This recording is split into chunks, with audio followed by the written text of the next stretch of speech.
格羅之離。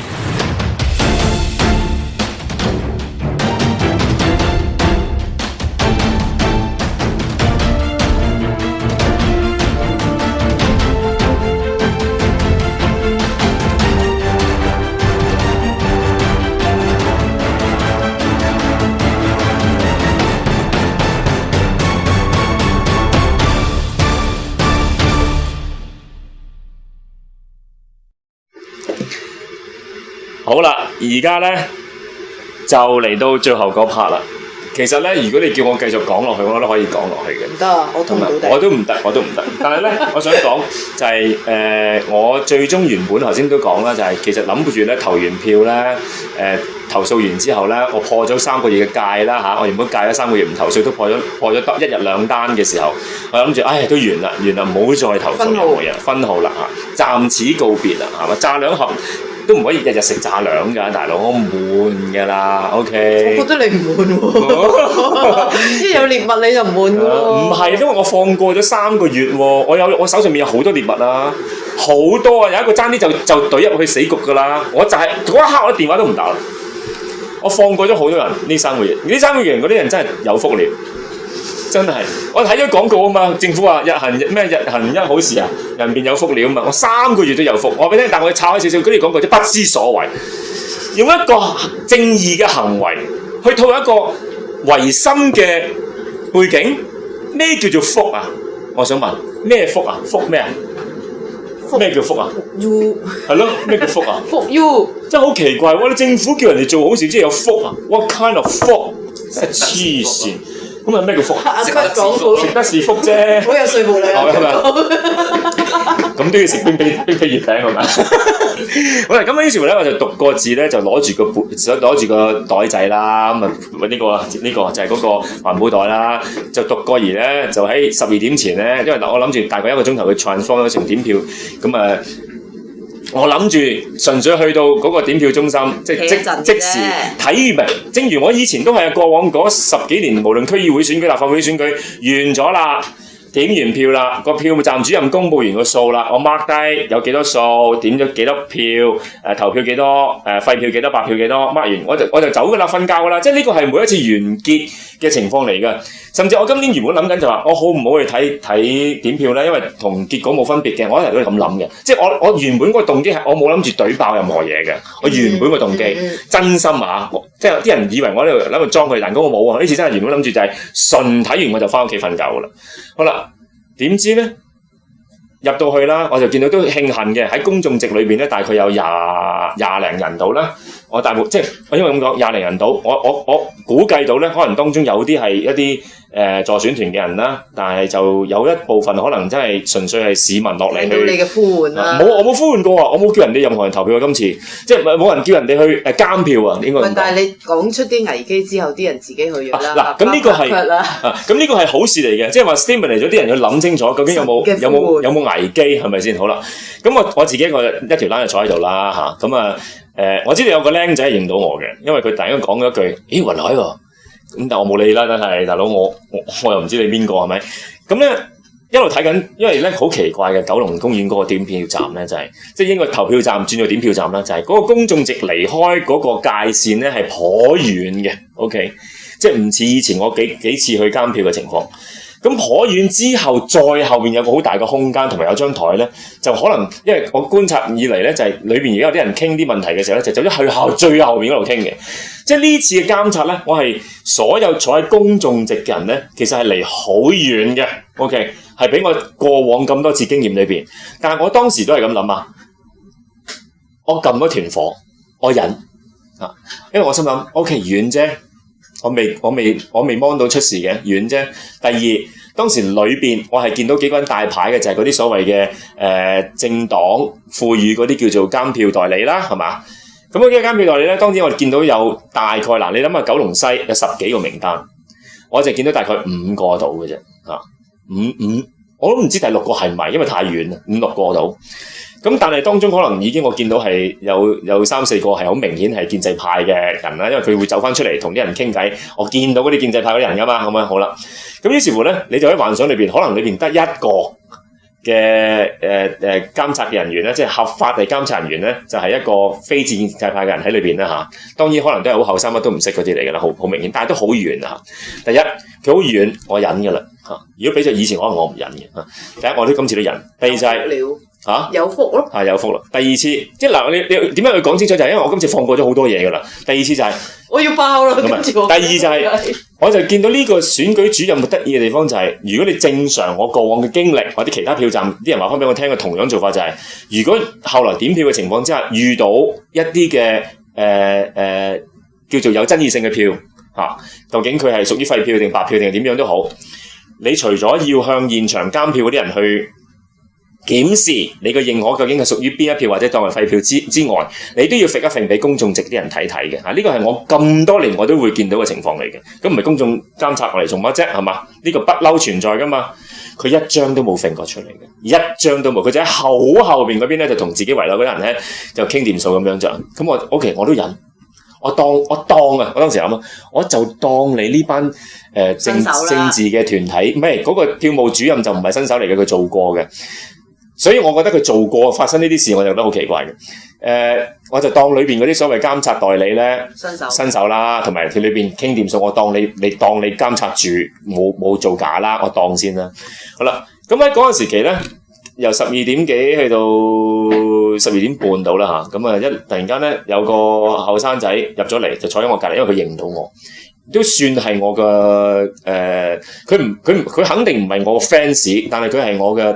即係聽眾啊，嗰啲讀者類似嘅嘢，因為佢知道我係邊個，知道我近幾年好中意認識政治，咁佢又好好奇同我傾，因為佢好想知道，因為佢係喺美國讀音樂嘅，好得意嘅呢個人，呢條友都呢個人喺美國亞利桑那州讀呢個嘅 classic 吉他啊，好得意，教吉他嘅佢係，咁但係佢係因為我唔知佢 inspire by 邊個啦。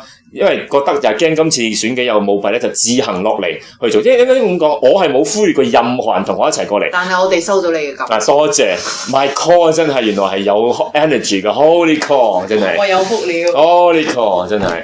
好啦，又問我哋你邊度啦？係咯，好驚㗎嘛。問邊度？咩邊度啫？即係邊個睇嘅？邊個睇下嗰個 under 邊度 ？under 邊度？冇啊！大家都係自己自發㗎嘛。好啦，咁即係咧，咁啊傾，我就同個僆仔傾咗好耐偈嘅，其實都。咁但係因為我哋完全一路都睇緊話，咦佢係做乜咧？即係我哋兩個都咁諗，佢無端啲箱又搬嚟搬去，好唔 professional。咁嗰個僆仔係第一次睇嘅，我話其實我以前唔係咁嘅，我話你信我咧，以前係好 professional 嘅，啲嘢係好 systematic 嘅，佢係唔會而家好似咁樣搬箱搬到咁啊！啲箱搭嚟搭去搭到唔知點啊！仲要咧點嗰啲膠箱咧，恐怖到就係嗰啲箱可以錯咗之後咧，原本嗰個1咧隔離冇咗個0，要畫翻個0變咗10啊！喂，以前邊可能發生啊？嗱，我去九龍站嗰個1字後嚟隔離變咗個0㗎。即係變咗10㗎啊！呢啲嘢你現場你見到以前我就扮咗㗎啦，我變咗哥斯拉㗎啦。今次我都忍，我都忍。好啦，咁忍完之後咧，因為我淨係想知嘅結果，我走㗎啦。原本就係咁諗嘅啫。但係咁我去到2點半度啦，就見到後邊嗰扎人傾，然之後咧走咗。我後來先知啊，喺後門度咧就有嗰扎嘅代理人咧，就喺後門走晒喎。咁我應該幾咩事？點解突然間走咗嘅？之後咧個票站主任仲喺後邊啊，冇出過嚟啊！即係我當然見到佢啦，但係好遠裏邊啦，因為佢今次個場地隔得好遠啦。咁就無端叫咗個卡拉蘇，真係卡拉蘇啊！講緊真係卡拉蘇嘅人，當然都係職員啦。但係卡拉蘇嘅人突然間走咗嚟，公眾就話完㗎啦，你哋走啦！我嚇，我就喺度起身之後就行埋去，我話乜嘢走啊？我未公佈票數喎。好啦，我就當然點解我每一次喺我投票嘅時候，我要認識票站主任咧，就係喺呢個時候發作㗎啦。咁我就話趙善基票站主任，唔該過一過嚟，我哋需要傾一傾點解會冇公佈到票數，我哋突然間你叫一個卡拉蘇同事落嚟叫我哋走啦。咁咧佢開頭咧，其實我覺得都係嗰句啊。其實佢係原本諗住真係拍攞柚，就叫人已經 pack 嗰啲選票咧，擺落膠箱，擺落剩咧就走㗎啦。我話咁後來嗱，好嘅地方就係我走咗出去嘅時候咧，慶幸嘅就係我原本全部都唔識㗎，我全部都唔識㗎，原本就好多人就走咗去前面，一路圍住一個圈咁樣啦，就大家去質疑，咁公佈條數啦。你冇理由唔公佈個數，你突然間去執嘢㗎。咁之後咧，突然間可能佢俾人大咗大，即係佢話其實而家唔會公佈到條數㗎啦。我想講翻嗰個流程就係咧，開頭咧佢係好軟弱地咧表達，突然間俾人 challenge 冇公佈條數，之後用一啲比較 weak 嘅方式就係話啊冇啊暫時唔可以公佈條數㗎咁樣，即係類似啲咁嘅比較腍啲嘅方式嘅。咁啊越去 challenge 佢嘅時候咧，佢就越嚟越硬啦嚇，唔係佢今次唔係我下晝嗰陣時起降嘅喎，唔係嗰種模式喎，係硬。但係咧，你 feel 到嗰種硬咧，唔係佢今日下晝嗰種起降嚟嘅，即係因為我 test 咗啦嘛，我都話啦，我裝彈弓裝得好叻嘅，對唔住，我對公務員系統運作我真係玩得好神啊，神之神，不至於神，僅次於神，我不是摩西，我只是亞倫 ，OK， 所以講句粗口。亞倫就係摩西嘅助手咯，其實所有嘢都係亞倫做嘅，即係掉阿摩西出嚟死啫嘛。亞倫係最叻嗰個嚟噶，同埋亞倫咧係喺個心口度有塊金屬牌咧，就有12個紅寶石、鑽石嗰啲咧，就代表自己嘅 glory 同埋象徵。摩西咧就得塊杖，之後你去死咧，你去分紅海咁樣。咁好現實啊！好現實，送港女嘅。所以我不是摩西，我是亞倫。OK， 咁咧於是乎 test 完啊嘛，咁啊你就 feel 到，因為你從佢嘅小動作啦、表情啦、所表達嘅語氣啦，佢唔係起降，即係佢唔係from佢自己，而係佢，我覺得啊，佢係有難言之隱啊。咁慢慢開始硬啦喎，咁咧突然間就講嗰啲，即係最好嘅地方就係因為我唔可以一路鬧 challenge 佢，一路拍嘢，但係後邊好多僆仔咧，或者有啲人咧就開始拍緊佢啦。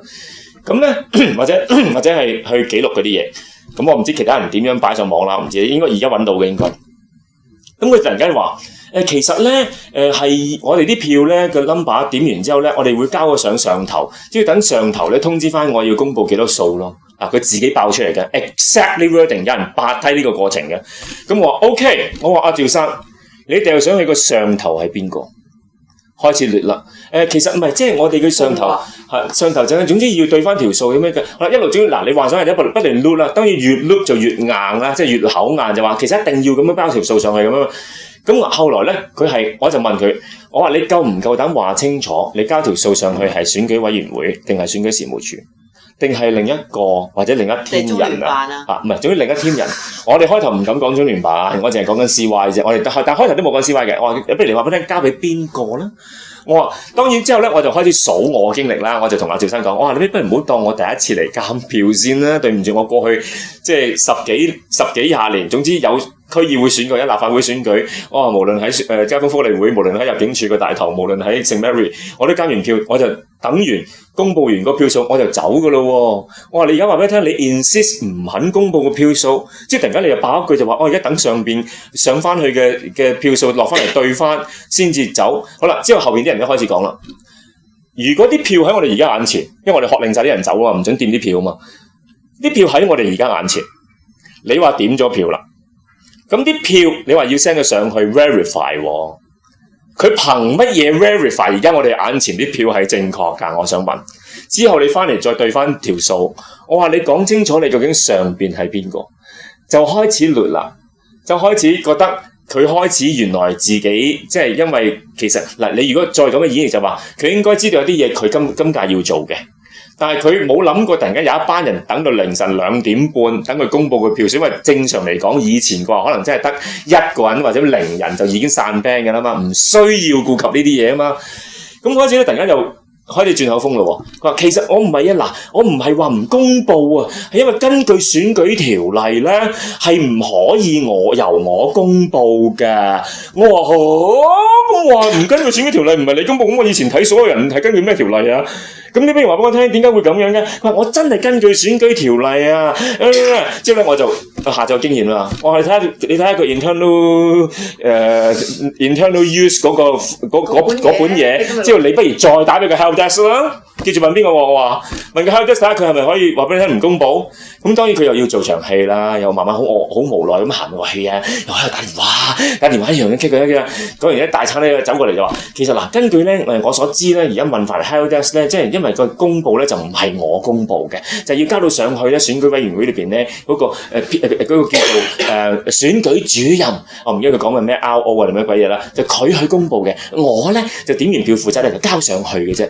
我話對唔住，我絕對未聽過呢個情況，同埋我未遇過喎。我係實證上，我係咁多年我係睇住公佈。好啦，之後後邊有好多人已經講緊其他九龍西區，即係我唔理其他即係票貶值，即係我唔理其他區嘅票站點樣，起碼九龍西嘅票站裏邊咧已經有啲係點咧，有啲就係點完票一早高登出咗添啊！係啦，已經係喺現場票站主任已經 announce 咗講埋，佢係向公眾席 announce 埋嘅，即係因為以往做法都係咁啊嘛，唔係有啲咧就係點咧？有啲就係已經甚至係佢本身係隔離個唔知邊個站嘅政治代理，佢都睇住嗰個票站主任講完俾政治代理聽，行埋俾公眾席講埋㗎啦嚇，即係。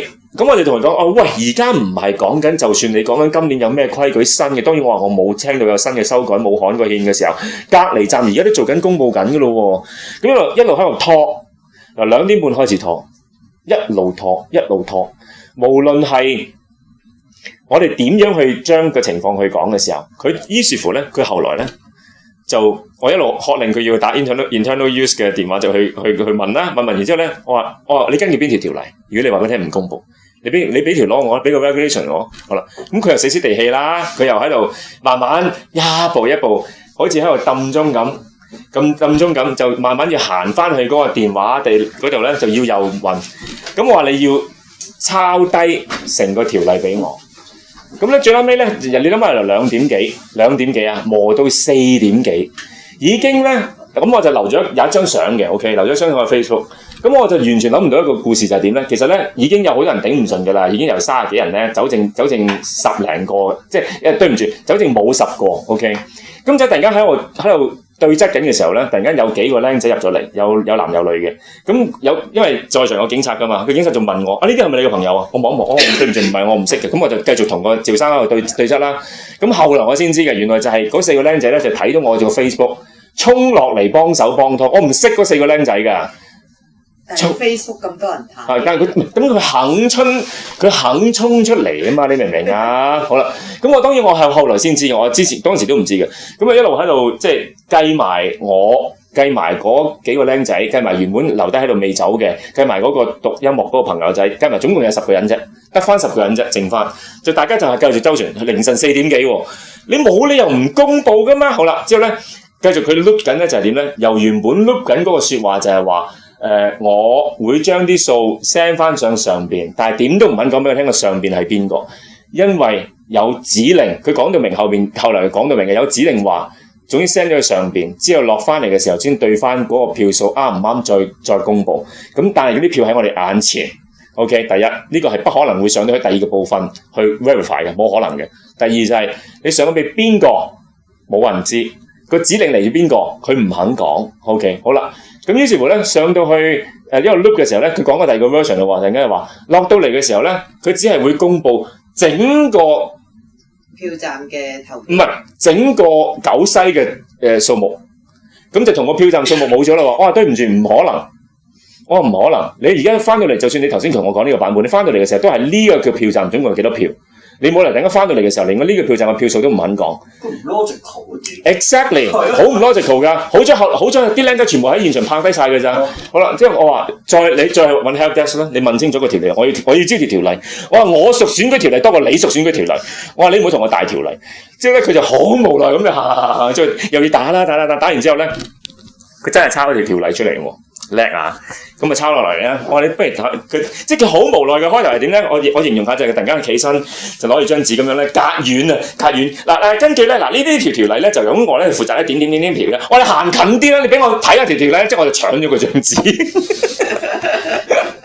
我話我要呢張紙，我就收埋咗佢袋度。即係我叫我攞住張紙，我就叫佢讀。佢話咧，佢攞咗條例，所謂咩根據咩講緊選舉條例咧，咁佢就有權咧就嚟點完票之後咧，就要將啲數咧就交俾咧一啲嘅人士咧，即係選舉委員會啊嗰啲，就由選舉委員會嗰邊嘅選舉主任去公佈。我話係啊，我話你咪講咗你嘅職責咯。呢個職責就係你做嗰個所有嘅 obligation 啊嘛，你做完之後你咪交上去。但係你以往嘅所有嘅流程係，你唔係代表你交上去同你要即係攞上去之後佢集中公佈，唔係等於你嘅票站唔公佈啊嘛。同埋當市民問到你嘅時候，你係有一個即係責任係要公佈噶嘛。呢條條例唔係唔俾你公佈喎。即係佢又亂啦。哎呀，係喎，有冇？唔係，我就話咁咧，我話你再去問下，就係問清嗰條條例。呢次佢就仲驚，所以咧抄完條條例咧，隔好遠之後咧，打開張紙，我話你做咩啫？咁私縮做咩啫？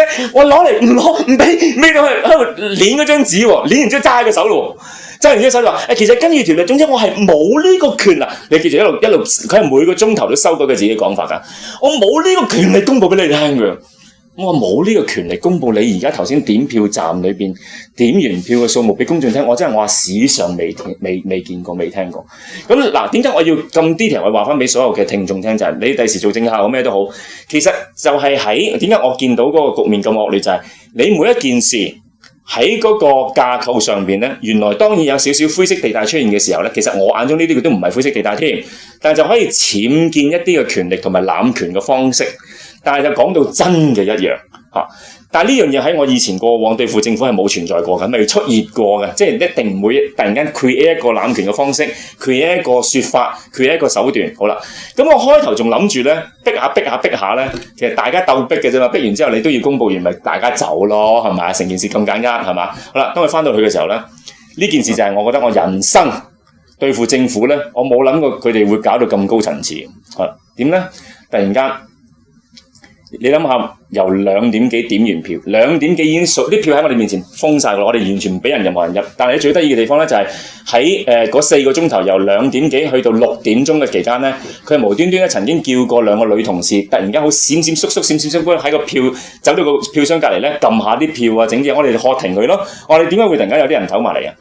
但係佢就好支吾以對咁啊，係咩？好咁嘅叫走，即係你明明所有現場嘅動作咧係好可疑嘅。你即係話，如果你要做到公平、公正、公開，你話你自己係冇可疑。公務員唔想孭飛啊，啲票盡量唔好掂啦。Exactly 係啦，走有咁遠得咁遠啦。但係咧，佢最翻所有嘅行動咧，都係令到你所有現場嘅人懷疑。當然佢好難做，就係冇諗過有10個人喺度堅持到6點鐘啦，係嘛？好啦，6點鐘突然間就個人突然間有個人就嚟咗現場。呢個人咧係令我覺得好驚訝嘅，點解咧？我唔識呢個人㗎，記住嚇！突然間咧就首先走咗去裏邊佢入邊嗰個選舉 restrict area 先啦，之後突然間咧就連同阿趙生咧就波走埋嚟，佢話陳生，當然佢真係大汗揼細汗咁，唔知衝過嚟，坐完車衝過嚟嘅，之後咧掛住張證，但係佢係掩掩樣嘅開頭。我話你係邊位啊？我話你點解可能突然間可以出現喺 restrict area 裏邊㗎？即係佢因為我哋企喺個邊界位㗎嘛。我話你係邊位？你可唔可以講俾我咩名？佢話我叫 William， 我裝佢牌叫 William Tan。OK， 中文我而家唔記得咗，因為鬧交係啊，鬧交鬧得太緊要。咁咧我即係因為我當時我喺度個腦度喺度轉啊！呢個會係咩人咧？你明唔明啊？咩人咧？咩官家？咩官家咧？突然間佢話其實嗱，佢一嚟到我冇自我介紹㗎。我冇任何解釋㗎，即係佢咪講咗電話咯，查生啊嘛。唔係，你聽我講埋先，我冇自我介紹冇嘢。一嚟到一企起身就伸隻手埋嚟我度。阿雲生啊，賴嘢啊！呢個位先賴得金啊！阿雲生啊，嚇咩？佢話阿雲生啊，我係特登衝落嚟，佢真係咁講，我衝落嚟同你解釋，真係一啲選舉條例嘅問題。可能真係發生一啲誤會。如果我哋知，即係你聽埋我講佢係咩人啊？佢話：如果我知道原來呢度糾纏得咁多法律上嘅觀點，嗱你記住啊，佢而家開始咧就運用法律上嘅觀點咧去違規，你明唔明啊？呢樣嘢我亦都係以前幾廿年對付政府裏邊冇見過嘅。嚟解釋俾你聽，可能即係大家發生有啲誤會，咁我就問你係邊一位啊？你係邊一個部門嘅人啊？強力。咁我就答咗我一個部門嘅名咧，係我覺得好 surprise 嘅。佢話我係嚟自律政處嘅。嗱，你玩到咁大咧，即係等於呢個係 advice 嚇，呢個係 advice，呢個 advice，但係佢係律政處裏邊真係律政處嘅人啊，即係佢唔係選舉事務處嘅呢個 advice，佢係律政處嘅人。呢條友喺律政處做咗20幾年㗎啦。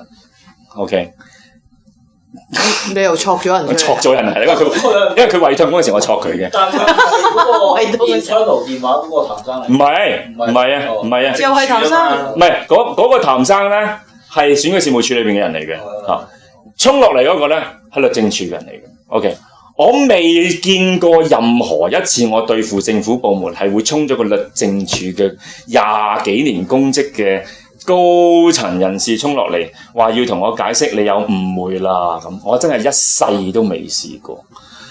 咁於是乎咧，我就問佢，我話你落嚟做乜嘢啊？佢話冇，因為我發現呢度而家，佢仲講一句，佢話如果2點半已經知道你哋喺度誤會咗成件事，我早知一早落嚟解決呢個問題啦咁。哇！其實咧，我懷疑咧，當時佢哋真係心諗咧，對一個律政處嘅20年嘅人嚟落嚟咧，你哋應該要走噶啦咁。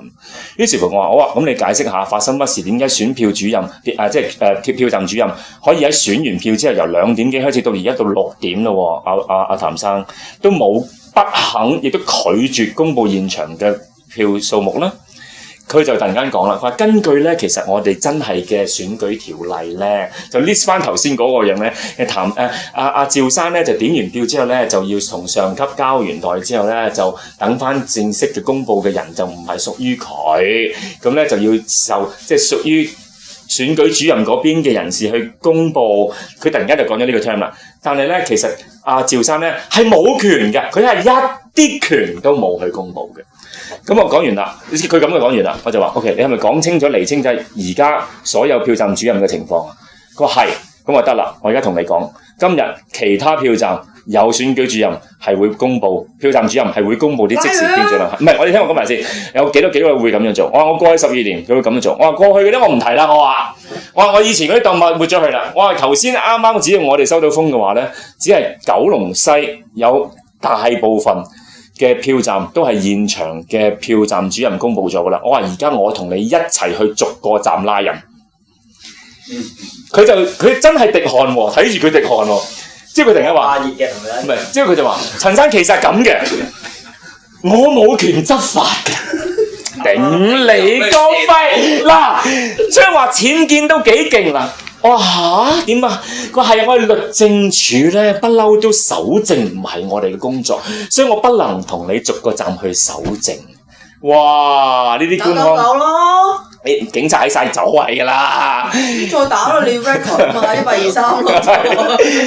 咁原來可以，但係你明如果你企喺現場，你見到如果你話票站主任去僭建法律，我都仲講緊一個可能係低級職員被唆擺或者指使或被 order 去做一個好無可奈何嘅職責去講一啲説話。但如果你出動到律政處嘅官員落到嚟去講一個並非事實嘅條例 applyment 咧，即係佢唔係冇權公佈㗎，佢直情僭建到冇權公佈喎。咁我就覺得真係匪夷所思。匪夷所思到你話點解要玩到咁大咧？嗱，當時其實在場大會大家都喺度覺得好奇怪，你玩到咁大做乜嘢咧？同埋我有一個位好奇，你話即係之前啲監票代理人走晒走清，咁有幾多個監票代理人？我數嘅大概有4-5個，我唔 exactly 知，但係就唔知佢哋係邊門邊派。肯定有建制派嘅，我因為望到佢哋有啲助選團啲人翻嚟咧，大概有3個應該都係建制派嘅。即係亦都有所謂非建制，我估應該有非建制，可能1個或者2個，因為全部喺好後邊。因為佢哋 suppose 會知個票嘅喎。嗱，個問題就係閃晒。咁但係同埋點解？唔係，但係佢係應該趙善基咪其實你嗱報完跟住揾條友翻嚟再報翻個數俾你咪。咁咪就係咯，唔係，所以成件事覺得好迷離，點解要喺一個咁奇怪嘅環節裏邊要 struggle 啫？你明唔明啊？其實大家都覺得好奇怪啊！好啦，咁於是乎咧，你去到咁嘅玩法嘅話，大家點同你玩啫？大佬，你律政處咁樣去處理個問題係咪？咁咧一路 ask 落去其實都唔得，但係即係當然佢哋突然間講完晒就話冇得搞，就拖咗喺後邊坐，就繼續喺度即係討論啊、開會啊、諗辦法點樣對付啊等等啦。咁我話冇可能㗎喎，咁喺呢個時候咧，我就打個電話啦又。其實真係好彩咧，我部電話咧，真係嗰晚突然間我冇插夠電都竟然都用得到神俾我嘅真係，我就打咗俾一啲，我就玩緊咩咧？我就玩緊頭先嗰樣嘅啦，就係雙重喺度拆夥啦，我就打晒俾我唔想講名啦，即係買咗俾選舉事務處嘅一啲人，其實我唔係戳佢嘅，我係傾下，我係傾下偈先，傾下，咦，我話阿趙生呢度有人叫咗律政處嘅人嚟喎，我話你哋叫㗎？好啦，一路講完之後咧，原來選舉事務處並冇叫呢個律政處嘅人落嚟，戳完啦，之後咧我就 call 翻佢哋啦，阿趙生、譚生過嚟問嘢，咁樣落到嚟啦，我就問，我指住阿趙生，我打電話問咗好多選舉事務處我識嘅同事，所有嘅朋友，佢話其實佢冇叫到律政處嘅同事落嚟喎，我話你點叫佢落嚟㗎？我直接對住咁多人問嘅，即係佢話。我哋有個電話嘅，遇到呢啲難題嘅時候咧，我哋要 call 佢哋嘅。係啊，咩電話俾我睇睇？喂，internal 嘅。唔係咁。咁我就再問啦，我話而家究竟係咩事咧？我話而家原來咧，你係咪想同我講，你點完啲票唔會向現場公眾去公開？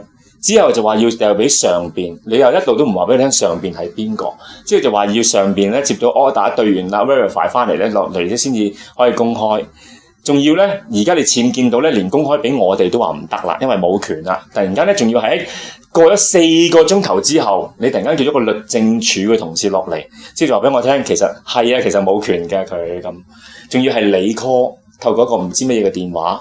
唔係一個選舉事務處嘅 internal hotline，我話啦，我條 hotline 喺我度啊，今朝你俾我㗎。我使唔使打翻問佢點解會咁樣咁就開始咧就全部自然其說唔到咯，即係整個 picture 都係自然其說唔到咯。咁但係你去到呢個位，你諗下糾纏咗4個鐘，咁你令到所有現場嘅人，起碼我10個人啦，你不能不懷疑當中而家發生緊乜事喎？但我想問下，其實佢所謂嘅要講翻俾上面知道係 verbally 定係要個抽佢唔係咁講啊！佢係話佢上邊 verify 啲數啱唔啱？但係啲數喺啲票喺我哋面前啊！咁你交俾邊個？我哋都話啦，我哋現場都話啦，我話就算退100步啊，你啲數交咗俾選舉委員會啊，咁選舉委員會點 verify 啊？啲票喺我哋面前喎。之後咧，佢哋仲講，即係嗰個 William 同埋嗰個趙生咧，都係大家喺度等就話，所以我咪大家等緊上面通知我哋咯。我點通知你哋啊？即係你幻唔幻想到就係成件事嘅邏輯係冇嘅，係零嘅。好啦，咁之後後邊啲僆仔就喺度估啦，我又唔敢估啦，或者因為都諗緊咩事啫？做咩發神經到咁啫？係嘛？原本你一講完嗰3分鐘講完，大家走晒㗎啦。你要糾纏，咁後邊啲僆仔咧就秉承咗我過去幾廿年嘅陰謀論啦。因為我嗰晚就冇諗乜陰謀論，我都唔知諗到啲乜嘢。啲僆仔就話啦。咦，因為我冇上網睇啦嘛，因為我不斷同佢哋鬧交嘛。啲僆仔後邊上網，咦，原來九龍西咧就全部票咧就公佈晒，得返7個票站冇公佈到。但係咧，原來而家咁樣計出嚟嘅話咧，就原來係某一位人同某一位人咧就相差係好少票，就大家睇下佢入同埋唔入啦，即係一 A 入或者 B 入，睇下先咁樣。咁但係咧嗰度相差咧大概係300幾票，佢哋話。咁我就話，咦？咁我話要你面場有5000票喎，真係做得好好嘅，可以隨時分晒嘅喎。咁佢係喎，好奇怪喎。好啦，咁如果後尾我睇嗰個係佢反超前嗰日係最後嗰2個站。唔係，我一陣間再講俾你聽發生乜事，好奇怪嘅。九龍公園呢個站係我覺得歷史上最奇怪。好啦，你都話啦，我揾律政處嚟同我對策已經係匪夷所思啦，係嘛？我之後一路都傳佢，我話好貴㗎，律政處派同事落嚟，你真係好貴，唔好嘥晒政府資源啦，你真係好貴。我幫你同阿 William 講，我哋好貴嘅，之後佢話胃痛啊，匿咗入去嘔啊，咁我話哎呀，你唔好搞到律政處同事嘔啦，胃痛。係好貴嘅，係啊，真係好貴，係真係嗰度好貴。咁啊，於是乎咧，成件事就不斷喺度 loop 到咧，就迷離事件開始出現啦。就係點咧？已經好迷離㗎喎。係再迷離係點咧？就係你諗下，6點鐘律政處出現之後咧，一路糾纏都係唔肯講。好啦，唔肯講到咧，大概7點幾嘅時候咧，我話大家都要退路㗎。呢班人我哋10個人唔係，我仲講到，我哋呢10個人大家又唔識嘅嚟到公眾監票，即係我哋全部都冇政黨背景，諗住就係聽完個數走，無端端就大家迫於無奈，因為覺得好可疑，就喺度等到而家7點幾啦，仲要等一掉個律政處嘅人落嚟。喂，大佬你俾我哋無限聯想成件事好迷離喎，咁我話不如咁啦，咁即係我哋成班人就討論咗一個好怪誕城之夜嘅方式，就捉咗阿 William 同埋阿譚生過嚟，我就捉咗阿何小姐過嚟啦。咁因為我交過手噶嘛，我就話嗱，而家不如咁樣處理啦。既然你話俾我聽，你有一條數打上去，我又唔知個上邊係邊個，係嘛？你講到而家都唔可以講俾我聽，係咪？我都唔知根據咩架構同規矩可以唔講。正常嘅公務員踢波就一定係踢到俾你聽，大概。唔係個身份都好咧，係乜都冇乜都冇。佢話指令嚟自邊個又唔講。我曾經串過阿趙生㗎，我係咪 CY 啫？如果係，不如坦白講話俾我聽，我咪走咯。唔好問係啦，你明明每一次咧，我咪咁問，每一次咧，佢問完咧，佢個眼就講得咁樣喎。咁我哋話趙生，你啲行為、身體語言同埋表情係好似話緊俾我聽另一樣嘢喎。但係我係要你講俾我聽啊嘛。我想問下阿趙生，究竟喺往時有冇做過選？佢做過票站主任嘅，即係佢有答到你嘅呢個。係啊，佢有答到我，佢做過嘅，所以我咪就話，如果做過嘅就唔會唔知之前點做啦，你明唔明啊？點會堅持唔肯講俾公眾聽個點票之後，手到叫埋律政處落嚟啫？呢個唔 make sense 噶嘛。好啦，咁之後咧，我就同阿趙生講完之後話嗱，你又咁堅持唔肯講，我又可能覺得你有難言之隱，係咪？但係咧現場你又唔肯講，即係捉埋律政處嘅人落嚟同我解話，解一個完全唔係我認知嘅法律觀點。但係嗰個律政處嗰人都係咁講㗎，或者你嘅法律觀點同我法律觀點唔同啦，講完就啦。即係要去終審庭。係啊，大佬，即係我咪話啦，我話你讀 law 㗎，我讀數字可能字㗎咋，你都冇理由咁樣同我解釋唔到㗎，我係類似咁嘅嘢啦。之後咧，我就叫埋何小姐嚟，何小姐當然好 elegant 咁行埋嚟啦。我不如咁啦，而家我哋咧就將頭先你哋已經點咗票嘅數目嗰啲 number， 你就擺喺嗰個點票個 restrict area 個台上面冚住，我哋全部人都唔睇。就等到上邊你頭先講嗰個上面條數翻落嚟話對翻嘅時候，就麻煩啦何小姐，你可唔可以作為一個第三方？但係你係有權去做呢個即係應該咁講，個第三方係我哋嘅第三方啫。但係你係有權同埋係有職責去睇翻嚟嗰個票個 number 嘅。我話咧翻到嚟個票 number， 你就負責去對一對。何小姐話唔好。唔係，你聽我講一陣對一對。如果係 match 嘅，我哋唔需要知嘅，我哋走噶啦。我哋甚至我可以再退多一步。我話因為我今日何小姐，我今日同你有交往，有緣啊，係有緣。我同你有交往，我係信得過你呢位公務員係一個好踏實嘅公務員。我話如果你真係掀開發覺個數係唔對嘅，即係唔 match 嘅。咁你交俾執法部門廉政公署去處理。何小姐，你唔好將你眼瞓建築喺我良心身上好嘛？你其實都估到佢嘅諗法嘅，你聽我講埋先。之後咧，當然我哋講完呢個動作，之後甚至我哋講啊嘛，我話你話呢個係咪一個又唔違反所有選舉條例，亦都唔違反阿 William 你所講嘅法例，而係喺創意上一個無限嘅方法去達到一個公平公正嘅選舉咧？之後咧，你知唔知當時阿 William 咧係碌大隻眼，好傻咗望住我哋。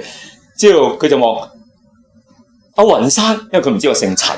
阿雲山又賴多嘢啊！阿雲山，你呢個意見係真係好創新，話事都但係我話係咯，我話香港政府話要我哋創意啊嘛，我呢個咪好有創意，但係完全唔違反所有法例。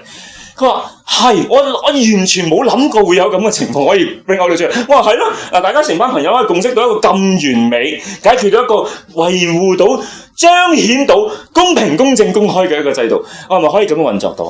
好啦。3個人其實當時係呆咗嘅3個，因為佢冇諗過，竟然我哋一班一班傻佬，10個傻佬，竟然可以真係可以有個法律罅做到㗎啦，真係 work 嘅喎，係 totally work 喎，真係。好啦，3個傻佬即係3個呆咗，之後佢哋就話：阿陳生，你俾少少時間我哋去後邊開個會，夾口供啫。嗱，其實我當時我哋唔應該放佢哋去開會，夾口供啊。係。之後咧就去咗後邊開會啦，好細聲開會。咁啊，開完會之後咧，咁翻到嚟，咁啊當然阿 William 就用律政處嗰啲好官腔嗰啲方式啦。阿陳生，你呢個係一個好有創意嘅題目，好有創意嘅手段，我真係史無前例未聽過咩？咁我就問佢一句，咁係咪唔犯法先？冇違反選舉條例先？佢話咁又係嘅。嗱，事實我又不能話你呢個係違反選舉條例，亦都冇任何法例係唔阻止咁樣做。我係咯，嗱，very good 啦，係咪？我睇下我哋 create 咗個咁好嘅法律條件出嚟。我諗佢呢兩日應該瞓唔着㗎啦，俾10個僆仔大到咁，做咗20年啦，政處喎佢20幾年啦。叫咧阿趙生係點咧？阿趙生係 absolutely 靜晒，完全係冇聲出㗎啦嚇。眼瞓啦佢都，亦都眼瞓啦，全日啊大佬，或者2日咁滯啦，好啦。之後咧就去到阿何小姐啦。咁阿 William 就同阿何小姐同我哋講話，而家咧其實我哋將個決定權交俾阿何小姐。嗱，我哋就知道早知唔放佢哋3個去開會啦，因為點解咧？好明顯，我哋後來就覺得可能何小姐會聽到一啲説話啦，係咪？我會聽到啲意見咧，係咪？咁如果唔聽，可能會好啲啦，係咪？呢個都係我哋後來覺得嘅啦。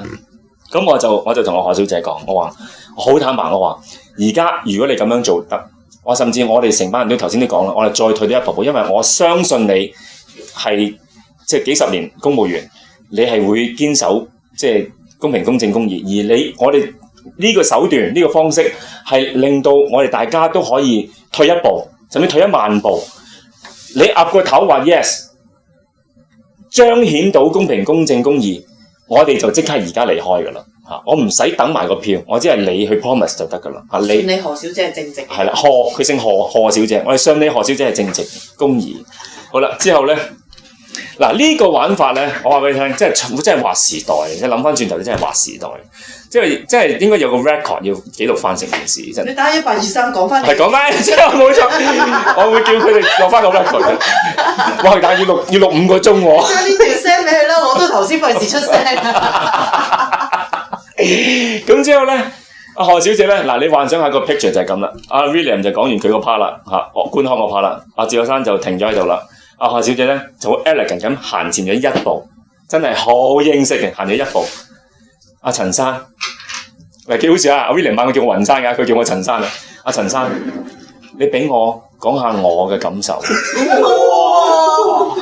你話你拍戲幾好啊？我哋呢10個鐘係拍戲應該。你會愛上咯，你同阿何小姐擦出火花嗬，係咪真係？佢會再揾翻你㗎啦，拉咗你個 page，跟住 PM 你。我都有興趣再認識下呢位女士。咪之後咧，佢行出嚟佢話：你恕我夠膽直言就係，佢話你不如俾我，即係佢應該咁形容啦。我唔係 exactly wording 啊，但係佢一開頭就首先有樣就話：好多謝你信任我。好多謝你喺呢個咁嘅關鍵時刻俾一個最大嘅信任同埋咩俾我，好啦。但係唔係佢係真心嘅，我好相信係真心嘅。當選之後，唔係咁咧，佢就突然間咧就講一句，佢話：但係嗱呢幾句説話咧，我係覺得幾關鍵嘅嚇。但係如果對於我做節目講翻俾大家聽嘅時候，大家就理解多咗少少嘢啦。佢講咗2件關鍵嘅事，佢突然間就話：我俾我自己個決定，我唔想做呢個行為。咁我話點解咧？咁佢就講咗2樣嘢，就係第一，我只係即係佢當然講佢講咗幾句好，即係嗰啲真係拍劇本寫出嚟啲對白咧。佢話我只不過係第2個部門一個小小嘅公務員職級嘅同事，即係呢啲咁嘅鋪排定啦，好靚啊！呢啲説話咁寫劇本都未必寫得出，所以我話呢個女人嘅公關手段係叻㗎，我話俾你聽。我曾經喺下晝嗰時講過，如果我話你先講埋啦，嗰段説話唔好再抄。好，多謝你。好啦，咁佢就話我只係會執行我自己嘅職責，去履行我自己本身有嘅職責嘅嘢，而唔想做一啲 further 嘅情況。咁我當然我即刻截停佢啦。我話，但係其實呢都係你嘅職責啊嘛。你對好嗰個 number 係冇事之後，你如果有時間你要去報呢個職業機構。佢但係我覺得嗰個唔係我嘅真係嘅職責，而我覺得如果係，我覺得嗰啲係 further 嘅嘢嚟嘅。而佢就講咗嗰2個關鍵嘅 point 就話，其實我只不過佢佢就唞一啖氣。當然係個 briefing 之後出現嘅嘢嚟嘅。我係一個執行職務嘅同事嚟嘅啫。如果上級要我做完嘅嘢，我就只係可以做嗰啲嘢。好啦，嗱呢啲同之前嘅氣氛係唔同嘅嚇，即係話佢係受 order 嘅啫。我唔可以做一啲我唔受 order 以外嘅嘢。其實冇講過嘢嘅佢。齊齊啊，冇錯啊，好啦。你係受佢妖言惑眾啊！但係第二個 point 咧，就我覺得係重要啦嚇。佢話同埋阿陳生，我亦都唔能夠，如果我應承你，我亦都唔能夠因為佢話如果我應承你嘅話，我亦都唔能夠因為突然間上頭落嚟嗰條數，如果係可能真係有相差嘅情況，我真係要報執法機構係我唔能夠做嘅。我話點解？因為其實以我理解嘅經驗，我覺得呢番説話應該係 William 或者其他人教佢啦。以我經驗，其實有時上邊落嚟嗰條數，可能真係會爭到一兩票或者幾票。咁我就 calm down 我自己，因為呢個先係我最關鍵想知嘅嘢。我話點解咧？佢話因為可能會喺其他嘅票箱會有一啲頭先冇揾到嘅票，可能會重新 send 翻落嚟去做一個統計。好啦，呢個就係關鍵啦。我話會發生件咁嘅事嘅咩？佢話有機，但係我唔明喎，佢個票箱仲有舊嗰碌票唔係錯晒出嚟喺嗰忽嘅啦咩？咁咪真係佢講咗個真相咯。我哋現場嘅票喺晒度噶啦。如果有一啲票喺提啲票箱，咁點會係呢個區嘅啫？或者點會係呢個票站嘅啫？咁係咪第二個地方運嚟㗎？第二個票箱㗎？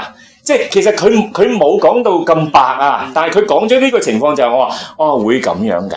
佢話我所認知嘅情況有時都會咁樣㗎。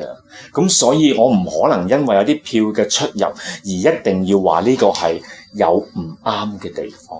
阿陳生，你不如尊重下我今日作嘅決定，你俾我選擇唔去實行你哋嘅計劃啦。咁嗱，如果咁嘅話咧，因為之前嗰個面口同佢而家後來開完會嗰個面口去講呢一番咁嘅説話嘅時候咧，咁你就會令到成個局面咧都幾白㗎啦。個白嘅情況就係話，原來副選舉主任係純執行嘅啫。佢執行嘅意思係執行完之後咧，就算個票數有出入咧，佢都係不能去釐清嗰個真相，亦都不能去報執法機構嘅。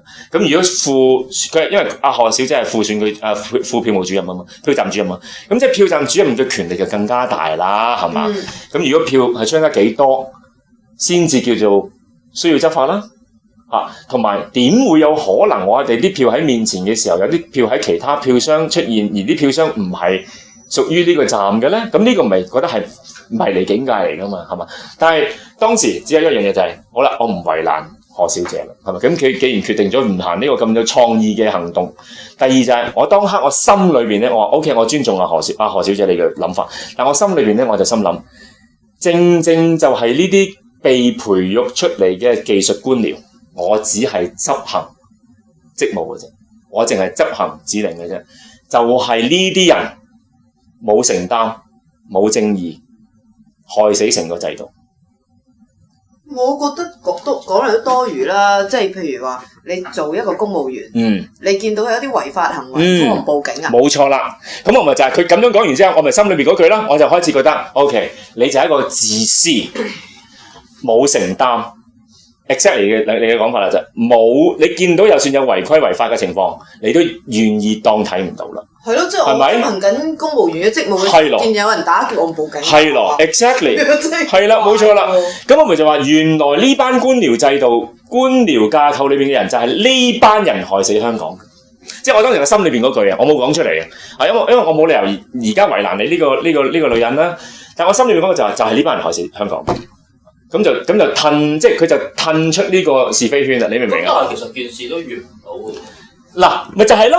嗱，個問題就係我就諗住，如果咁都完唔到，咪大家話我話咁樣退步，你都唔俾我哋撤退，咁我哋就唯有只係坐喺度嘅啫喎。可能出去買早餐咯。唔係，大家都想㗎啦，你知唔知真係？咁坐喺度嘅時候咧，原來阿趙生咧就已經諗咗第三條橋。去改我哋啦，就係又想收工嘅佢諗㗎啦。7點半出咗呢條橋，到8點幾，唔就 OK。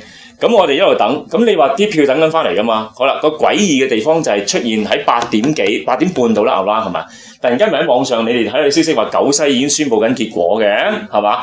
喂，點宣佈結果啊？喂，我哋而家喺個票站裏邊啲票，第一喺我哋面前，第二票站主任話啲票上咗去 verify， 要翻落嚟對，都未對，點解可以總投票主任講到嗰個九龍西嘅票站或者九龍西嘅票數係幾多？點可能會公佈到啊？8點幾喎，我哋喺現場喎，未完結喎。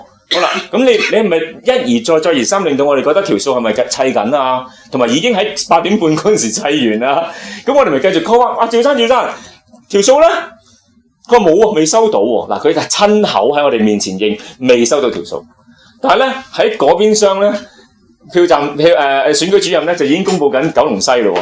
好啦，如果你睇翻新聞咧，就話唔知係戲劇性地九龍西嘅公佈15分鐘之後徹底收回啊嘛。你唔知你有冇留意啊？即時收回啊嘛，係嘛？後晚10點鐘嘅。係咯，收回？喂，大佬，你唔係選票喎，你唔係咁兒戲係嘛？咁我哋就當時心諗，哇！成件事真係迷離境界到一個地步，真係你唔好，即係我唔想懷疑你中票，唔想懷疑你做票㗎。好啦，咁啊，趙生諗咗條好大嘅橋就係咩咧？咁就喺9點前度啦，9點前度啦嚇。咁你突然間見到一個便衣帶住個證件走到好遠嗰個地方，即係佢打 help desk 嗰個條台咧，就突然間同條友咧傾好耐。咁我哋已經 smell 到咧，應該咧就係一個即係高層警察嚟嘅。OK， 我就懷疑係反黑組添。OK， 咁我哋諗緊咩事啊？我哋大家坐喺度嘅時咧，我哋10個人仲喺度，因為大家已經混熟咗咧，大家10個人喺度講笑。唔係突然間 call 軍裝嚟清場係嘛？我哋公眾嚟睇點票，唔公佈結果，等到9點，你唔好話俾佢聽，你報警嚟清場係嘛？好啦，於是乎咧，我就話：喂，我喺嗰個時間啦，我就突然間講一句：我不如玩大佢啦。咁啲人唔知我講緊乜啊嘛？即係科技者。唔係我自己講啊！我話我不如玩大佢啦！我話，不如真係做啲即係大啲嘅嘢啦，因為佢哋唔知我講乜啊，咁我就行出咗嗰個走廊，咁啊嗰條走廊冇封過㗎，咁啊走到嗰個佢哋開緊會嘅地方，即係嗰個門口，我企喺個門口外邊 restrict area 啊嘛，好啦，嗰度我就大聲同阿趙生講，我話不如唔好拖落去啦，咁樣抌落去冇意思，我不如 call 中聯辦啦。佢哋好唔得閒。我 call 中聯辦啦，咁之後咧我就擰住面，其實我唔係講笑嘅，我當時真係諗住不如 call 中聯辦嚟拆掂佢啦。你老豆啊？唔係，你聽我講埋先。跟住翻到去嗰個中聯席咧，其實我就打俾我老豆啦。哇！你真係幫你老豆喎！我真係打俾我老豆啊！起身嚟，唔係，我諗住 last 招嚟㗎啦。我諗住點樣？我就 call 我老豆，你俾中聯辦個電話我揾人。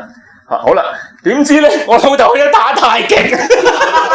專登耍你啊！去咗飲茶喎條友，你個衰仔，打咗一路都打唔冇人接喎。你老豆2點幾已經見到佢，唔對路係嘛 check 住你 Facebook 啊！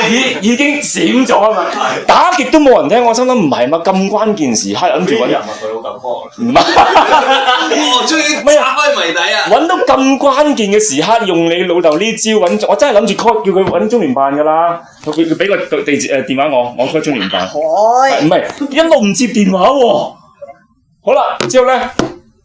咁我就心諗，哇！真係點啊？我諗住出絕招，因為中聯辦就唔係，因為中聯辦就好難拆㗎啦嘛。因為我到時如果會咁講嘅，我話會 call 中聯辦，我話其實大家做中國人一國兩制下，都我諗定台詞㗎啦，都希望個建制係公平、公正、公開㗎。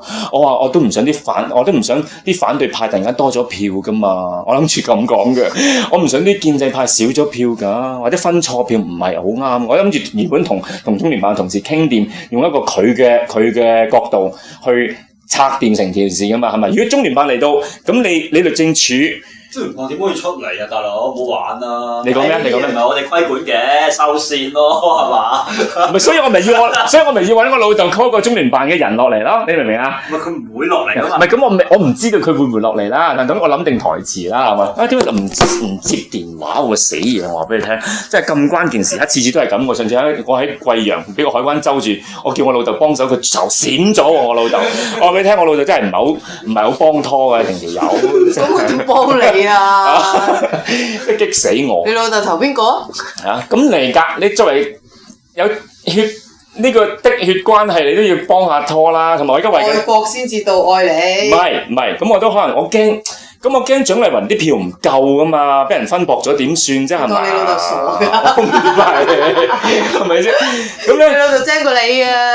咁之後咧，我哋就話，喂唔對路喎，因為去到9點幾咧，嗰陣時係9點10幾分啦嚇，我哋就話唔可能咁樣噶喎。咁於是乎咧，我就原本想再行埋去個選舉票站主任度，一行埋去嘅時候咧，就已經有20幾個軍裝咧，就已經係 block 咗嗰條通道。我話做咩事會俾人 block 嗰條通道？佢話而家呢度係票站嘅 restrict area 啦。我對唔住啊，成晚都唔係喎，呢度係一個普通行人通道嚟嘅啫喎。我對唔住，而家你唔可以行過去嘅，即係佢唔俾我 reach 到嗰邊律政處嘅人同埋阿趙生。咁我行翻落嚟嘅時候，我同大家講，我咁奇怪都有嘅。咁我哋就喺嗰個公眾席度叫翻佢哋，哇！趙生，William過嚟。咁佢哋咧就成棚連埋，唔係啊，好似黑社會咁啊，成棚排住，連埋一個反黑組、懷疑反黑組嘅個警察，就慢慢，即係我形容咗，即係似黑社會咁樣慢慢行落嚟，即係對住呢面。當時趙生已經完全係囂屎嘅樣啦，由劣變囂屎啦，即係就話我報警，我哋覺得而家你哋成班人騷擾我。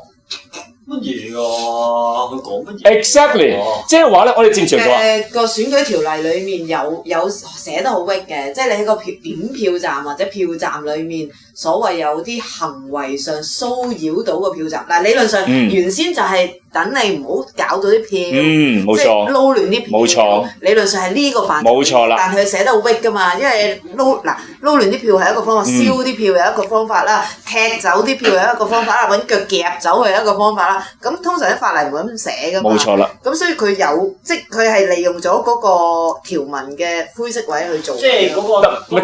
但係個灰色位係咁喎，個灰色位係我哋所有人咧一直都係公眾席喎。OK，我哋冇人入過 restrict area，即係由始至終我哋冇入過 restrict area。第一，第二就係咩咧？第二就係佢話我哋騷擾係咩咧？佢話我哋經常大嗌叫佢過嚟喎。我係騷擾你啫，即係話我哋話陳生過嚟，佢話我哋傾嘅，但係佢坐到咁遠，我哋梗係要叫佢過嚟傾嘅啦。佢話我哋一定叫佢騷擾佢哋。咁因為我哋揾周潤發出嚟。冇錯啦，審死官嚟㗎。仲要係點咧？仲要係因為點解我哋有啲後生仔不斷有時會嗌佢咧？就係因為佢試過咧，因為根據選舉法例咧，阿 William 嚟嗰陣時都係咁啊。根據選舉法例咧，票站主任啲票喺晒度嘅時候咧，佢係不能離開現場嘅。屙尿都唔得㗎。屙尿都唔得㗎，呢個係 restrict 㗎。咁但係咧，佢係出咗去5次。同埋用自己手提電話打俾唔知咩人 ，OK？ 5次，我哋一路係講話，趙生你唔可以出去㗎。佢第一次出去嘅時候咧，好無奈咁行埋去話，佢話我屙尿，佢真係同我哋咁講喎。咁即係到第二次佢話，我又屙啊，冇理由又屙啊，即係去咗5次。即係咧，每一次出到咧就攞住自己手提電話打，即係你其實成個局面你睇，如果拍戲嘅話咧，就係收 order 咯，係嘛？就係收緊指示咯，好奇怪。咁我咪同 William 講，我話如果你講緊守選舉條例，你又講到頭先你講嗰個我唔認同嘅觀點，話佢冇權利去公佈，乜一個票站主任可以離開5次個 restrict area 咁咧？佢唔答得我，佢知道一答就死梗。我哋建築我話拍晒喎，啲僆仔喺度拍晒喎，出咗5次喎，我話可以嘅咩？同埋而家突然間話俾我聽，原來我哋叫個選舉主任唔好離開現場，叫個選票主任過嚟，我哋要知道個結果，我哋變咗騷擾你啊！知道你報警叫咗30幾個軍裝嚟到啊？難道你話俾你要清場？好啦，咁之後佢話我哋而家決定係咁，好啦，之後咧我自己行出去，因為其實個局面咧，其實只要一個拆火咧就出事㗎啦，嗰個環境又冇記者喺現場，其實好大鑊㗎嘛。咁我又唔識呢班僆仔，呢班僆仔係咩人？我其實又唔知。中聯辦係咪聽埋講先？第二就係、是，如果萬一呢班僆仔賴咗嘢，又大鑊㗎嘛，係咪？即係其實兩個方面咯。因為方面就係、是，如果佢哋出事又大鑊，如果佢哋發起事端又大鑊。OK， 好啦，於是我就直接行咗出去先。我就問頭先原本喺度嗰啲人嘅，咁而家究竟我攞住個 camera， 即係攞住個手機影啦。究竟而家你哋係咪叫清場？佢話我呢一刻唔係。即係玩晒啦，即係玩字眼啫嘛。咁即係嘅意思就係，其實我清場啦，準備即係隨時準備清場咯。如果佢講呢一刻唔係，即係隔離嗰個疑似反黑組嗰個大佬就話唔使答佢，即係開始呢啲態度咧就已經好似變緊，我哋好似佔中咁，你明唔明？咁我哋成班人就話：喂，我而家佔中啊！我哋咩事啊？喂，我哋只不過係一班公眾席嘅人，完全大家唔識，冇政黨背景，之後突然間就等緊個票站主任公佈，一路死都唔公佈，到去到9點半啊，差唔多嗰陣時，9點4個字。之後你話俾我聽，就叫人警察嚟清場，唔係咁恐怖嘛。咁於是乎咧，我就冇辦法啦，即係我就即刻同現場所有嗰啲人講，我話大家起身啦，我話離開現場啦，亦都無謂再喺呢一刻爭拗，亦都拍低晒俾大家睇，就係呢個票站所有票咧就肯定係唔 valid 噶啦，係假票嚟噶啦，而亦都可以荒謬到可以最後尾大家聽到票數嘅時候，最後尾係要動用到選舉主任要報警話我哋騷擾佢，而成為要清場嚟咗一紮警察嚟清場嘅目的，呢個係一個笑話嚟噶啦，俾大家知道晒呢個笑話。可唔可以問翻佢個報案 number？呢個係 good point， 我未問當時。你應該要問翻個 number。我應該要問。佢 file 個 case 去邊度？唔係，我諗可以問翻。咁於是乎咧，我出到去嘅時候咧，咁大家準備行啦，係嘛？即係你哋幻想下，全部啲人已經變咗囂士啊！即係仲有啲警察話：我哋而家仲有一個人答嘅，我而家唔係清場，我哋係嚟護送啲票離開。哇！真係幾多聯想，我聯想晒。咁要揾嗰幾百票，咪可能就係膠喺你個票站。邊個知5000票啊？有好啦，之後咧，我就攞開個手機喺度拍啦。之後咧，嗰個疑似反黑組嘅大佬突然間話：後邊叫後邊嘅僆仔過嚟。即係拍攝組啊，拍攝組個警察指住我，拍住佢咁樣，心佢嚟嘅，即係好似當我哋佔中咁啊，即係黐線嘅，拍住佢咁樣。即係我心諗，好啊，你咪拍咯，你唔係，我當時就唔係，我就當時咧，佢一路拍咧，我哋叫啲人行啦，我就一路對住鏡頭話，呢個票站咧係20201九龍公園嘅運動場站。如果睇到呢個 file 嘅朋友，記住呢個5000票係冇公佈到個數字嘅。咁佢每一行呢個對象咧，我咧就喺呢度咧就20201。你當做節目？唔係，之後咧原本你知唔知？原本嗰個警察咧，原本好惡咁行埋嚟咧，佢原本想即係要避我，即係嗱，我而家咧就喺20201。如果睇到 file 個同事咧，嗱，記住呢個係一個歷史檔案嚟嘅，即係佢個僆仔好無奈啊，因為佢一路要拍啊嘛，佢一路佢拍啦，大佬，佢一路要條聲嘅嚇，可以唔收音？唔係，佢唔可以 delete file 㗎，可以唔收音㗎嘛？要收音㗎，可以意外地收唔到音㗎嘛？咁唔緊要啦，佢總之要拍啦。咁終於一路走完之後咧，咁成個局面咧就咁樣結束啦。咁啊，後來我先知，好似原來喺在席咧，好似有個學院記者嘅，因為我唔識佢嘅，好似有，不過我唔能夠澄清。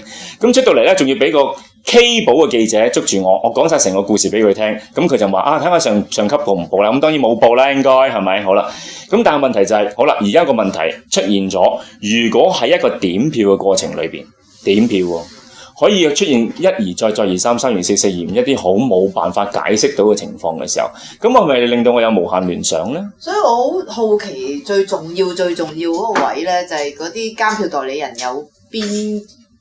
而家 check 唔翻啊！唔係因為你話5個啊嘛，大概5個啦，大概5個咁應該10幾條飛噶嘛，咁5個係太少嘅，即係我真係啦，即係嗰啲非建制嗰啲有冇人留咗喺度？嗱，如果係完全冇咧。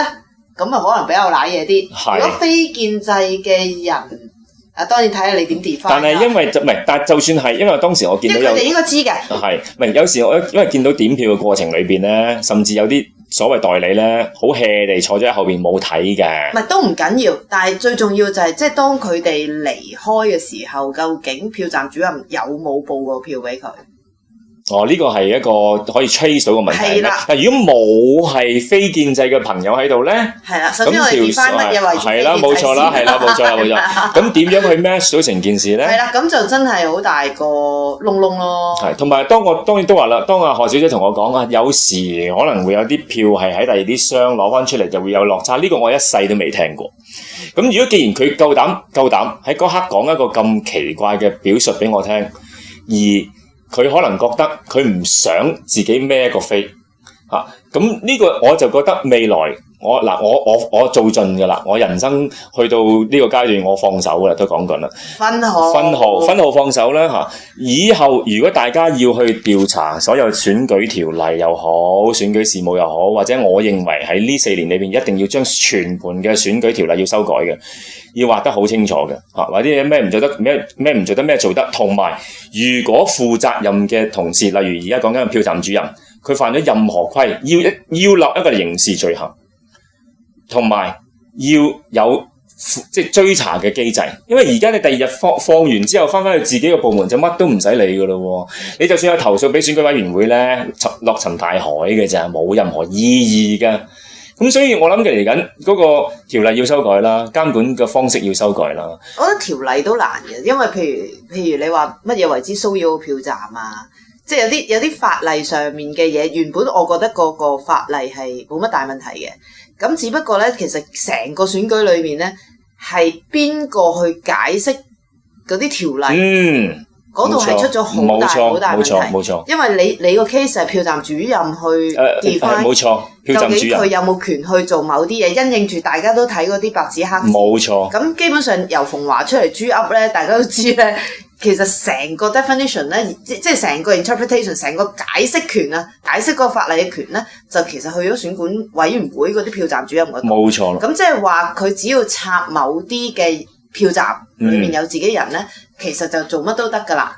正如阿馮華所講，一個人做唔到任何嘅造假，但係一連串嘅串通咧就可以做。佢自己都講到明啦，係嘛？咁只要有一個站一連串嘅串通，其實就可以改變有少少數。嗰個數如果係幾百票嘅話，就可以影響個引任人咯。呢個即係我唔知呢個係因為如果話，因為有幾個票站都出事啦，咁。我覺得咧最緊要呢啲位咧冇內鬼唔死得人嘅，即係如果啲公務員，因為都佢哋嗱，我即係及住阿趙善基先生會唔會突然間升好多職咁就得？係啦，呢個其中一樣嘢，其中一樣嘢，第二樣嘢就係、即係大家或者收入與官職不相稱咯。因為其實大家都有啲朋友咧，佢真係好多公務員去搞選舉噶嘛，真係每一個部門，譬如勞工處啊等等，所有即係嗱，其實佢咁大型咧，又真係好難串通嘅。咁但係如果你去某個票站嘅時候，你見到有啲怪嘢咧，你睇下點樣揚出嚟啦。最好嘅梗係公務員 secret 啦。但係正如阿賀小姐嘅講法，就係佢唔願意承擔之後，就好自私地見到就算有犯罪，佢都認為唔會進行任何嘅行動啊嘛。唔係，我覺得咧，即係你冇辦法，因為如果你講緊喂代緊啲人工，你最低級仲有長俸嘅佢呢啲職級，你最低級嘅 E.O. 都兩皮啦。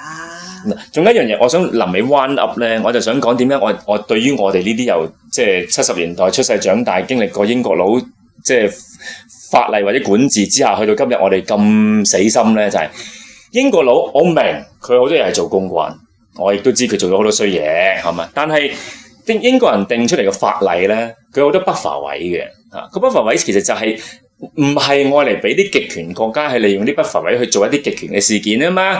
啲 buffer 位其實就係原本 for 啲市民去可以唔容易地墮入一啲嘅犯罪機會啊嘛，係兩個概念嚟噶嘛。好啦，當呢啲 buffer 位我哋 set 立咗普通法做咗幾廿年之後，去到而家淨係講緊選舉條例啫，我淨係講緊頭先嗰個 buffer 啫，淨係講緊嗰個選舉條例，只係話呢個票站主任點完票之後要交條票上去嗰個總嘅即係嗰個委員會之後咧，所有嘅票站嘅公佈就會交俾嗰個所謂嘅選舉主任去公佈啦，唔代表嗰個票站主任係冇權公佈。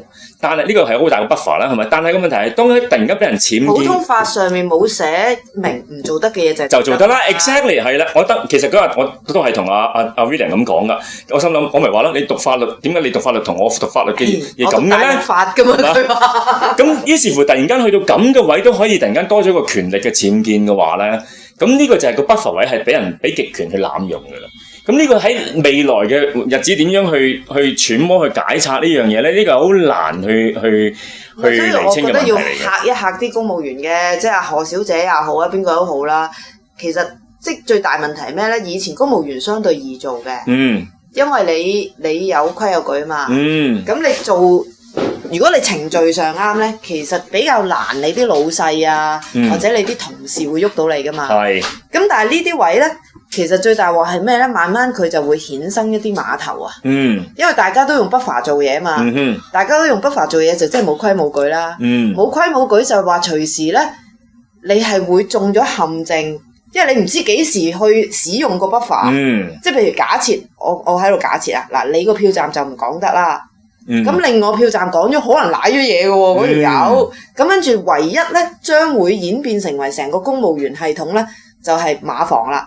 即係邊個保邊個啦？係啦，即係你老細保唔保你啦？你老細唔保你咧，你就即係一就簡單啲就冇得升啦。複雜啲就可能詐地寫翻你之後揾機會嚼走你啦。咁所以嚟緊即係呢個，我覺得公務員我明，即係喂，講真，身高良準，點都會留喺度。你喂，講真，佢袋住5皮嘢一個月，去同你搏啊！唔好玩我啦，雲莎。所以我明阿何小姐嘅難處嘅。唔係咁，但係我覺得要啲即係制度裡面嘅人放料出嚟。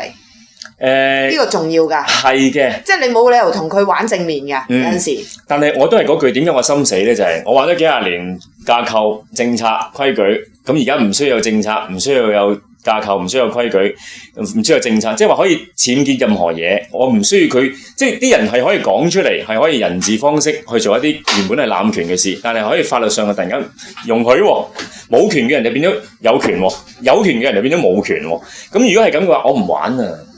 玩咩啫？唔係，我覺得即係又唔使太過悲觀嘅，因為理論上去到呢位最做到嘅。